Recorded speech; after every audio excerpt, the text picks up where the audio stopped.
खबर असरदार देख रहे हैं आप और मैं हूं आपके साथ ऋतु सिंह। और चलिए शुरुआत करते हैं प्रयागराज में चल रहे माघ मेले की खबर से, जहां पर शंकराचार्य विवाद को लेकर लगातार तनाव बढ़ रहा है। मेला प्राधिकरण के नोटिस का स्वामी अविमुक्तेश्वरानंद सरस्वती की ओर से जवाब भी दे दिया गया है, लेकिन सियासी वार पलटवार अब भी सवाल जवाब में उलझा है। रिपोर्ट देखिए।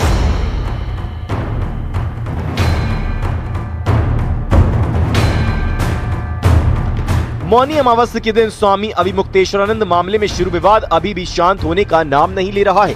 नियम कायदों का हवाला देते हुए प्रयागराज मेला प्राधिकरण ने उन्हें नोटिस भेजकर 24 घंटे के अंदर जवाब मांगा था। स्वामी अविमुक्तेश्वरानंद सरस्वती ने इस नोटिस का जवाब दे दिया है। जवाबों में सभी आरोपों को खारिज करते हुए नोटिस को मनमाना, दुर्भावनापूर्ण, अपमानजनक और सुप्रीम कोर्ट की अवमानना बताया गया है। शंकराचार्य जो है वो हम हैं कि नहीं हैं, इसका निर्णय कौन करेगा? माघ मेला प्राधिकरण इसके लिए बना है कि वो तय करे कि ये शंकराचार्य है, ये शंकराचार्य नहीं है। और वो खुद ही कह रहे हैं कि सुप्रीम कोर्ट में विचार चल रहा है, तो वो सुप्रीम कोर्ट से बड़े हो गए कि सुप्रीम कोर्ट के पहले ही फैसला कर देंगे? वो कौन होते हैं ये तय करने वाले कि कौन शंकराचार्य है, कौन शंकराचार्य नहीं है? शंकराचार्य विवाद पर अखिलेश यादव ने सरकार पर निशाना साधा है, साथ ही उन साधुओं पर सवाल उठाया है जो सरकार के साथ खड़े नजर आ रही है। अगर आप भारतीय जनता पार्टी के हिसाब से काम नहीं करोगे तो आपको भी नोटिस मिलेगा, आपके पास ईडी आएगी, आपके पास सीबीआई आएगी। तो ये बहुत सिंपल फार्मूला है, ये कोई नई चीज नहीं है। और फिर किसको अधिकार है? अरे अधिकारियों को अधिकार है कि एक शंकराचार्य जी से पूछें। ये तो सनातन धर्म का सबसे बड़ा अपमान है। कांग्रेस को भी सियासी मौका मिल गया। कांग्रेस प्रदेश अध्यक्ष अजय राय खुद मेला क्षेत्र पहुंच गए। उन्होंने न केवल इस दौरान काशी में मणिकर्णिका घाट पर मूर्तियों को तोड़े जाने का मुद्दा उठाया, बल्कि स्वामी अविमुक्तेश्वरानंद के आंदोलन को समर्थन देने का ऐलान करते हुए सरकार पर भी निशाना साधा कि पूरे काशी के लोग, पूरे प्रदेश और देश के लोग आपके साथ चट्टान की तरह मजबूती के साथ खड़े रहे हैं। और आज हम आपको करते हैं, इस देश का एक एक सनातनी, एक एक हिंदू, एक एक हिंदुस्तान के लोग आपके साथ। स्वामी अविमुक्तेश्वरानंद पर साधु संतों ने सवाल उठाए हैं। तुलसी पीठ में जगत गुरु रामभद्राचार्य ने कहा कि उन्हें पालकी पर बैठकर नहीं जाना चाहिए था। वहीं अखिल भारतीय संत समिति के राष्ट्रीय महासचिव जितेंद्रानंद सरस्वती ने स्वामी अविमुक्तेश्वरानंद पर सवाल उठाए हैं। उन्होंने पूछा है कि क्या 50 फीट पैदल भी संत के तौर पर नहीं चल सकते? रास्ते नहीं जाना चाहिए स्नान करने। स्वयं वो शास्त्र के विरुद्ध कर रहे थे। जब कोई शास्त्र के विरुद्ध करेगा, हम लोग पैदल जाते हैं स्नान करने।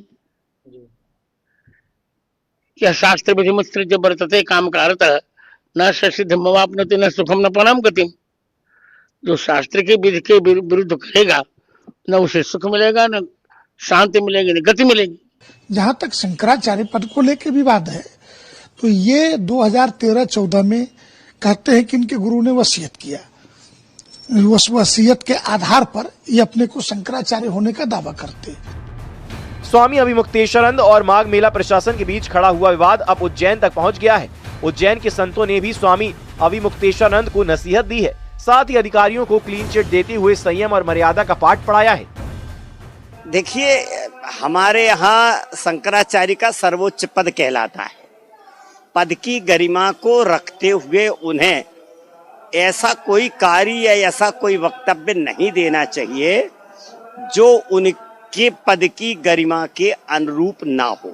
अनेक प्रकार की सुविधा होने के बाद भी ऐसी घटना हुई जो बहुत ही बड़ा निंदक और दुख के साथ है। आगे न हो, ये प्रयागराज भगवान से प्रार्थना करता हूँ। दरअसल ये विवाद पुराना है। जगत गुरु शंकराचार्य स्वरूपानंद सरस्वती बनाम स्वामी वासुदेवानंद सरस्वती का मामला साल 2020 से सुप्रीम कोर्ट में लंबित है, जहां दावा है कि स्वरूपानंद जी ने जीते जी उत्तराधिकारी का ऐलान नहीं किया। याचिका में पट्टाभिषेक पर रोक की मांग की गई थी और 2022 में सुप्रीम कोर्ट ने अंतरिम रोक लगा दी थी। मौनी अमावस्या स्नान के दौरान शोभा यात्रा रोकने से शुरू हुआ विवाद अब पदवी और आस्था तक पहुंच गया है और सियासत को भी ये मुद्दा काफी भाने लगा है। Bureau report, news 18। मुंबई की मुंब्रा सीट से एआईएमआईएम की सबसे युवा पार्षद बनी सहर शेख के बिगड़े बोल सामने आए हैं। सहर शेख ने 5 साल में पूरे मुंब्रा को हरे रंग में रंगने की बात कह दी है। हालांकि बाद में वो सफाई भी देती नजर आई और अपने बयान को पार्टी के रंग से जोड़ने लगी। तो वहीं AIMIM प्रमुख असदुद्दीन ओवैसी ने एक बार फिर अपना हिजाब ख्वाब जाहिर किया है कि हम सिर्फ और सिर्फ अल्लाह के मोहताज है, किसी के बाप के मोहताज नहीं है। मेरी कोई अना नहीं है इसमें।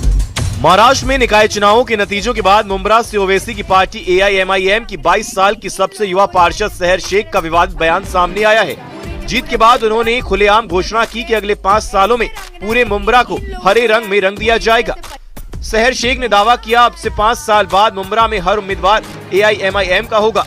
सहर शेख ने विरोधियों पर तंज कसते हुए खुद को शेर का बच्चा बताया और धन बल की राजनीति को नकारने के लिए जनता का शुक्रिया अदा किया। किसी के बाप के मोहताज नहीं है।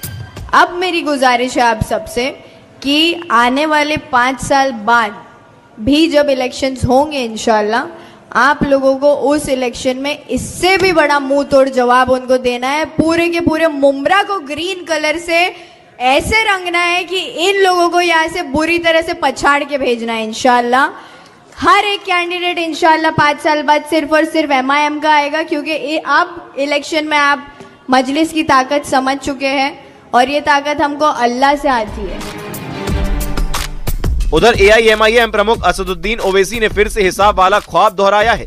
हैदराबाद में AIMIM प्रमुख असदुद्दीन ओवैसी ने कहा कि उनका ख्वाब है कि एक दिन बुर्का पहनने वाली महिला देश की प्रधानमंत्री बने। ओवैसी ने सवाल उठाते हुए कहा कि इसमें गुनाह क्या है, क्या वो ख्वाब भी नहीं देख सकते। मेरी ख्वाहिश है, मेरी कोशिश है, मेरा ख्वाब है कि एक दिन इस देश की प्रधानमंत्री हिजाब पहनने वाली लड़की होनी चाहिए। अगर ये मैं बोल रहा हूं तो इसमें कौन सा गुनाह है? क्या हम ख्वाब नहीं देख सकते? क्या हम उस ख्वाब को पूरा करने की कोशिश नहीं कर सकते?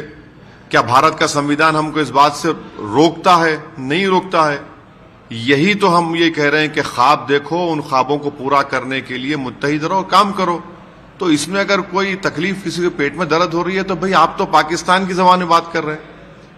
पाकिस्तान के संविधान में मजहब के बुनियाद के ऊपर कोई उनका प्रधानमंत्री या उनका राष्ट्रपति बन सकता है। हमारा संविधान जिसको बाबा साहब अम्बेडकर ने, कोई बन सकता है अगर उसकी उम्र हो और वो मेंटल ना हो, अनसाउंड माइंड का ना। AIMIM की पार्षद सहर शेख ने जिस तरह का विवादित बयान दिया तो कई सवाल खड़े हो गए। सवाल उठ रहे हैं कि कहीं हरा हरा करने की बात गजवाए हिंद की चाहत तो नहीं है। सवाल ये भी उठाया जा रहा है कि एक पार्षद इलाके को हरा हरा करने की बात कर रही है तो सोचिए ओवैसी की हिजाबी PM बनी तो देश का क्या होगा। हालांकि इलाके को हरा हरा करने वाला बयान देने वाली सहर शेख ने अपनी सफाई में कहा कि उनकी पार्टी का झंडा हरा है और अपनी पार्टी का प्रचार करने में कुछ गलत नहीं है। Bureau report, News 18।